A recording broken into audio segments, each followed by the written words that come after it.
Men juda ko'p tillarni o'rganmoqchi bo'lganman va oxir oqibat oz-mozdan juda ko'p tillarni bilmaydigan odam bo'lib qolganman. Ну, там fransuzcha je m'appelle Monsieur deb qolib ketgan, inglizcha cucumber language bo'lib yotibdi, nemischa nemislar mubolag'a qaytib kelib qolsa eplab tushuntiraverman. Nemisman deb aldaveraman, bilmayman xullas. Eng qiyini bo'ladi ingliz tili. Ingliz tili nimaga?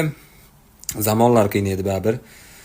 Oldingi davomsiz, oldingi davomli, oldingi uyatli zamon ham bo'lsa kerak. Haligi kelasi kelmagan zamon deyavergandan keyin qonimda bor olaman. Mening O'zbekiston vatanimman. Men davlat tilimni hech kimga sotmayman. U meni aldashma deganman. Shu, endi ularda aksentlari ham bor, britancha, amerikancha, hindcha, anjancha ham bo'lsa kerak. O'zbekcha ham qandadir bormi deysizlarmi? Bor. O'zbekcha, ruscha bor. Rossiyaga yangi kelgan oshingiz bo'ladi, ruschani bilmaydigan yoshi bola. Qizlar bilan tanishmoqchi bo'lib, "Привет, девушка, напиши мне фотку" deydi-yu, tashi bo'ladi. Sud qilib oldi deb aytchi desiz. Vada здесь сохранить deydi-yu, o'zbekcha ruscha hisoblanadi.